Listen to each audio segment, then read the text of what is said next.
Hello, welcome back to our channel. ఈ రోజుతో మా బేబీకి 11 days. సో 11th day రోజు ఫస్ట్ బాత్ ఉంటుంది కదా, నలుగు పెట్టడం అదంతా. అందుకని చెప్పేసి ఇంకా దానికోసం ప్రిపేర్ చేసుకుంటూ ఉన్నామన్నమాట. ఫస్ట్ టైం నలుగు పెట్టబోతున్నాగా ఎలా ఫీల్ అవుతుందో చూడాలి. ఏడుస్తుందో నార్మల్గా చేయించుకుంటుందో మరి. ఫస్ట్ డే బేబీ బయటకు వచ్చిన తర్వాత డాక్టర్ పక్కన ఉన్న నర్స్కి చెప్పారనమాట, వెళ్ళి క్లీన్ చేయించుకుని తీసుకురాపో అని చెప్పి. నేను అప్పుడు అడిగాను, ఇప్పుడు మనని తీసుకెళ్ళిపోతున్నారు కదా, మా బేబీని మళ్ళీ ఎలా గుర్తుపడతారు మీరు, ఇలాంటివి వేస్తారు ఏం చేస్తారు అని చెప్పి. స్టిక్కర్ వేస్తాము అని చెప్పేసి నా ముందే స్టిక్కర్ రాసి చూపించింది అనమాట. చూడు ఇందులో ఏముంటాయో, ఇక్కడ ఇలాంటి డీటెయిల్స్ ఉంటాయి, ఏముంటాయో నువ్వే చూడు అని చెప్పేసి చూపించింది. అప్పుడు సరే హ్యాపీగా ఇంకా పంపించాలా మీ బేబీని స్నానంకి అని చెప్పి చెప్పారనమాట డాక్టర్. ఫుల్ నవ్వింది అసలు నేను అట్లా అడగగానే. మేము ఆ మాత్రం కేర్ తీసుకోకుండా ఉంటాము ఉజ్వల అని.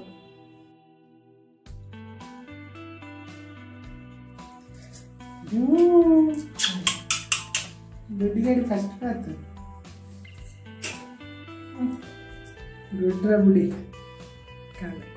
కొంచెం తర్వాత మిగతాది మొహానికి పోయింది. బాగుందా కళ్ళకి తగలకుండా మొహానికి పోయింది. అవి రాస్తుంటే బాగుందా బుడు? సెకండ్ అయిపోయింది. బాగుందా? ఏం పర్లేదు. లేదు కొంచెం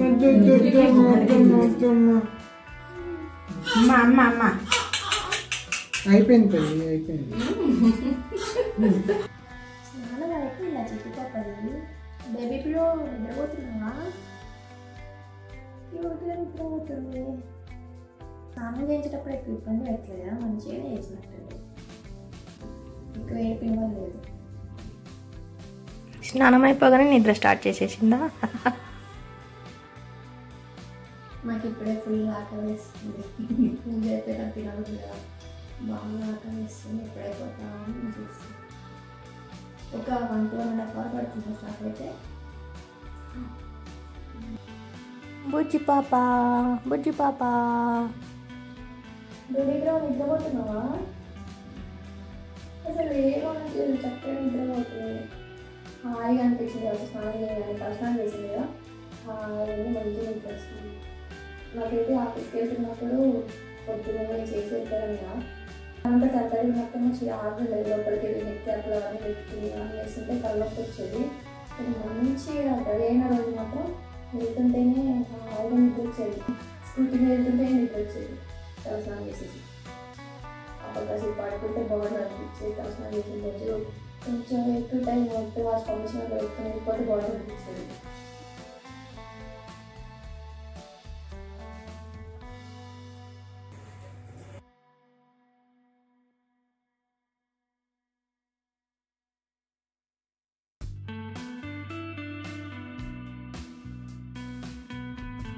అమ్మో, నైట్ అంతా అస్సలు నిద్రపోనే లేదు. కానీ మంచిగా మార్నింగ్ మాత్రం స్నానం చేసేసి చక్కగా పడుకుంది. మళ్ళీ నాకైతే ఎంత నిద్ర వస్తుందో అస్సలు ఓపిక లేదు. నైట్ అంతా కొంచెం కూడా నిద్ర లేదు అసలు. కరెక్ట్గా నేను 2 o'clockకి పడుకున్నా. 2 o'clockకి పడుకోగానే మళ్ళీ లేచింది. ఇప్పుడు జస్ట్ 10 minutesలోనే 2కి పడుకున్నా. నేను 2:12కి లేవాల్సి వచ్చింది. ఇంకంతే, మళ్ళీ పడుకోలేదు. మార్నింగ్ మళ్ళీ 6 o'clockకి ఒక 10 నిమిషాలు పడుకున్నాను అంతే. నారాయణాయ నమః. నమాపో మృతమాపో సమ్రాడాపో విరాడాపో స్వరాడాపశ్చన్ గంగే జయమనే చైవ గోదావరి సరస్వతి నర్మదే సిద్ధు కావేర్య ఉదరేస్మిన్ సన్నిధిం గురు కావేరీ గంగా భద్రా జలష్ణవేణ్యాజలోతమి భాగీరథేతి విఖ్యాతాః పంచగంగాః ప్రకీర్తితాః ముఖే శుద్ధాత్మనీయం సమర్పయామి స్నపయామి ఆపోహిష్ఠామయోభవస్థాన ఊర్జేదుధాతన మహేరణాయజక్షసే లోపశివతమౌనసస్తస్య భారయదేహనః యతీరివ మాతరః తస్మారణ్యమాం కొంచెం హెర్మేణలో వదిలిపెట్టండి. స్నానానంతరం శుద్ధాత్మనీయం సమర్పయామి. ఉప్పు తీసుకోండి. అభివస్త్రాః సుమసరాంతర్యశాభిధేనూ సుదుఘాః పూజమానః అభిచంద్రాభర్తవేనో హిరణ్యాభ్యశ్వాన్ రథినో దేవసోమ మహాగణాధిపతదే నమః. వస్త్రైక్మం సమర్పయామి.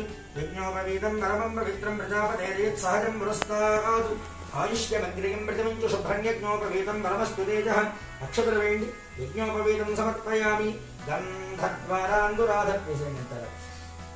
గంధద్వారాంగురాధరుషానిత్యపుష్టాంగరీషిణీం ఈశ్వరీం సర్వభూతానాం తామిహోపక్వదేష్ట్రీం महागणाधिपतये नमः दिव्यश्रीपरिमलचन्दनं समर्पयामि आजनेते पराजने दूर्वारोहन्तु पुष्पिणीः हृदाश्च पुण्डरीकानि समुद्रस्य गृहाजने दूर्वाक्षतैः पूजयामि अक्षरपूजस्तूनि ॐ सुमुखाय नमः ॐ गजगन्धाय नमः ॐ कपिलाय नमः ॐ गजगन्धकाय नमः ॐ लम्बोदराय नमः ॐ विगताय नमः ॐ विघ्नराजाय नमः ॐ गणाधिपाय नमः नमः नानाविधपरिमलपत्रपुष्पाक्षत पूजा समर्पयामि धूपमाघ्रापयामि वनस्पत्युद्भवैर्दिर्यैर्नजनो गृहे लक्ष्मीराष्ट्रज्ञयां भेटयामासनिन्दुग्रामसि अन्तरश्रीरस्तु समस्तमङ्गलानि भवन्तु नित्यश्रीरस्तु नित्यमङ्गलानि भवन्तु नीराजनं दर्शयामि पुण्येषु कुलपेट्टि ఇలా ఇచ్చి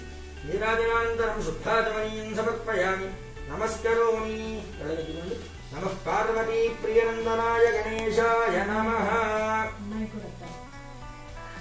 పువ్వుని నక్షత్రం వదివండి సుముఖశ్చే దంతశ్చగతిలో గజకర్ణగిప యత్పూజితమ్మయాదేవ పరిపూర్ణం తదస్తుతే అనయా ధ్యానకావాహనాది షోడశోపచార పూజయా భగవాన్ సర్వాత్మకః శ్రీ మహాగణాధిపతి సుప్రీత సుప్రసన్నో. డెలివరీ అప్పుడు హాస్పిటల్లో 2 days ఉన్నాను. ఆ 2 days కూడా మార్నింగ్ 6 o'clockకే వచ్చేది నర్సు. వచ్చేసి నేను పాపని స్నానానికి తీసుకెళ్ళిపోతున్నాను అని చెప్పేసి తీసుకెళ్ళిపోయేది అనమాట. వాళ్ళు తీసుకెళ్తుంటే ఇంకా ఫుల్ ఏడ్చేది, ఎందుకంటే అప్పుడే పడుకుంటూ ఉండేది. మేము 5:30కి అలా పడుకునే వాళ్ళము ఇద్దరము, ఎందుకంటే నైట్ అంతా ఇంకా పాప ఏడుస్తున్నాం ఏదోలాగా అలా టైం అంతా అయిపోయేది. ఇంకా నైట్ అస్సలు నిద్ర ఉండదు కదా ఆబ్వియస్గా కొన్ని రోజులు. అలా ఫుల్ ఏడుస్తూ ఉండేది. నాకేమో అక్కడికి వెళ్ళి చూడాలనిపించేది అనమాట, ఎందుకంటే వాళ్ళు ఏంటి ఏమైనా బాగా ఫోర్స్ పెట్టి అలా రాస్తున్నారా అది ఇది అని చెప్పి. కాకపోతే వాళ్ళు ఏంటంటే ఓన్లీ ఎక్కువగా వాటర్తోనే జస్ట్ క్లీనింగ్ లాగా చేసి తీసుకొచ్చేవాళ్ళు. మళ్ళీ ఇంటికి వచ్చిన తర్వాత అయితే ఓన్లీ మా పాప ఏడుపులు మాత్రమే విన్నాం. కానీ హాస్పిటల్లో ఆ 2 days అయితే ఇక్కడ ఒక పాప ఆపగానే ఇంకొక బాబు ఏడుస్తాడు, ఇంకో బాబు ఏడుస్తాడు, ఇంకో పాప ఏడుస్తుంది. ఇలా వామ్మో అసలు నైట్ అంతా అవే ఏడుపులు వినిపించేవి. పాపం ఇంకా సైలెంట్గా ఉంటుంది కదా, ఎంత డోర్స్ పెట్టినా కానీ ఏం చేసినా కానీ కంప్లీట్గా ఇంకా వాళ్ళ వాయిస్లు వినిపించేవి. ఏడుపులే ఏడుపులు, పాపం అందరూ ఏడుస్తూనే ఉండేవాళ్ళు ఇంకా నైట్ అంతా. నాకేమో కాసేపు అయినా నిద్ర ఉంటే బాగుండేది అని చెప్పేసి కళ్ళంతా ఇలా రెడ్గా అయిపోయి స్వెల్ అయిపోయింది అసలు. ఒక రోజైతే నైట్ పడుకోలేదు కదా అని మార్నింగ్ టైంలో అయినా పడుకుందాము డే టైంలో అని చెప్పి అనుకుంటే, డే టైంలో కూడా ఒక 1 hourకి ఒకసారి లేస్తుంది, 2 hours ఒకసారి లేస్తుంది. అలా ఒక టైం అంటూ లేదు, ఎప్పుడు పడితే అప్పుడు లేచి ఏడ్చేది. అమ్మో అసలు నాకైతే ఫస్ట్ 7 days అయితే నేను బెడ్ నుంచి కాలు కింద పెట్టగానే నాకు తలంతా తిప్పేసి అనమాట. ఎంత హెవీగా అనిపించేదంటే ఇంకా పడిపోతున్నానేమో, అసలు నడుస్తున్నానో లేదో తెలియలేదు, పడిపోతున్నామేమో అనిపించేది. అసలు ఏమీ అర్థం కాలేదు. నేను నిద్రపోకుండా ఉన్న డేస్ అస్సలు లేవు. మినిమం 7 to 8 hours కంపల్సరీ పడుకుంటాను. అండ్ నేను స్కూల్ కాలేజ్లో ఉన్నప్పుడు కూడా ఎగ్జామ్స్ ఉన్నా కానీ నేను ఖచ్చితంగా 10:30 or 11కి పడుకుని మార్నింగ్ 6 తర్వాతనే లేచేదాన్ని. కానీ అంతకుముందు మాత్రం అస్సలు లేచేదాన్ని కాదు. ఎగ్జామ్స్ ఉన్నా సరే కావాలంటే ముందు చదువుకోవడమో తర్వాత చదువుకోవడమో చేసేదాన్ని. కానీ అస్సలు మినిమం స్లీప్ ఉండకుండా నేను ఉన్న రోజులే లేవు. అలాంటిది ఇప్పుడు అసలు ఇంకా సమస్య లేదనమాట. కంపల్సరీ ఇంకా మెలుకుతూ ఉండాలి పాప కోసం అని చెప్పి. అందుకని నాకైతే అసలు ఫస్ట్ 7 days మాత్రం చాలా నరకంగా అనిపించింది నిద్ర లేక. అస్సలు కొంచెం అంటే కొంచెం కూడా నిద్ర లేదు. ఫస్ట్ 1 week అయితే చాలా అంటే చాలా ఏడుపు వచ్చేసింది నాకు. ఎందుకంటే ఒకవైపు ఏమో ఫీడింగ్ ఇష్యూ, ల్యాచింగ్ సరిగ్గా లేక అలా పెయిన్ అలా వస్తుంది. అండ్ అలాగే ఇంకా నాకు ఎక్కువగా నిద్ర లేకపోవడం వల్ల తలంతా తిరుగుతున్నట్టుగా ఉండేది ప్రతిసారి. అలా నాకు ఫస్ట్ 1 week అయితే ఊరికే నా కళ్ళలోంచి నీళ్ళు వచ్చేసేవి. ఈ టైంలో ఇదంతా కామన్, ఇలాగే ఉంటుంది అని చెప్పి తెలిసినా కానీ ఆ టైంలో ఎక్స్పీరియన్స్ చేస్తుంది నేను ఒక్కదాన్నే కదా. సో అయిపోయినప్పుడు అలా జరిగింది అని అనుకోవడం వేరు, కానీ ఎక్స్పీరియన్స్ చేస్తున్నప్పుడు దాన్ని అంతా తట్టుకుని కొంచెం మనకి ఆ ఎనర్జీ వచ్చే వరకు అలాగే ఉంటుంది. సో నేనైతే చాలా అంటే చాలా బాధపడ్డాను అసలు అప్పుడు. ఎందుకంటే ఇటు ఫీడింగ్ ఇష్యూ వల్ల ఇంకా ఎక్కువ అనిపించింది అనమాట. ఇటు కూర్చోవడానికి రాదు, అండ్ పాపకేమో సరిగ్గా అప్పుడప్పుడే కదా పాపం ల్యాచ్ అవ్వకపోయేదనమాట సరిగ్గా. తను బాగానే తీసుకునేది, కానీ నాకు ఇదేంటి ముక్కుకి ఇలా నొక్కుంటుందేమో అని ఒక భయము, లేదంటే అయ్యో బాగా హార్డ్గా ప్రెస్ చేస్తున్నానా అని ఇవన్నీ ఆలోచించుకుంటూ ఇచ్చేప్పటికీ ఇంకా ఎక్కువగా ఆలోచించేదన్నమాట. ఇంకా ఫస్ట్ 1 week కొంచెం నేను కేర్ తీసుకుని ఆ తర్వాత కొంచెం అలవాటు చేసుకున్నాను. కానీ అప్పుడు దాకా ఏంటంటే ఇలాగే అనిపించేది, అరే ఏమన్నా నేను హార్డ్గా బిహేవ్ చేస్తున్నానా, హార్ష్గా ఏమన్నా అవుతుందా ఇట్లా అని చెప్పి ఆలోచించుకుంటూ అలా ఇచ్చేప్పటికీ కొంచెం ఎక్స్ట్రా కేర్ తీసుకుంటాం కదా కొత్త కాబట్టి, అలా దానివల్ల అలా జరిగిందనమాట ఫస్ట్. ఇప్పుడు 11 days అలా అవుతున్నా కానీ ఇంకా నాకు కంప్లీట్గా అలవాటే అవ్వలేదు. కొంచెం కొంచెం ట్రై చేస్తున్నా ఇప్పుడు ఇంకా కూడా నిద్ర లేదు, అలాగే ఉంటుంది. అయినా కానీ తప్పదు కదా, ఇంకా బేబీని చూసుకుంటూ అవన్నీ మర్చిపోతాం కదా మళ్ళీ. అంటే బేబీ మన దగ్గర రాగానే నార్మల్ అయిపోతాం కదా, అలా జరుగుతూ ఉంది ప్రజెంట్ అయితే.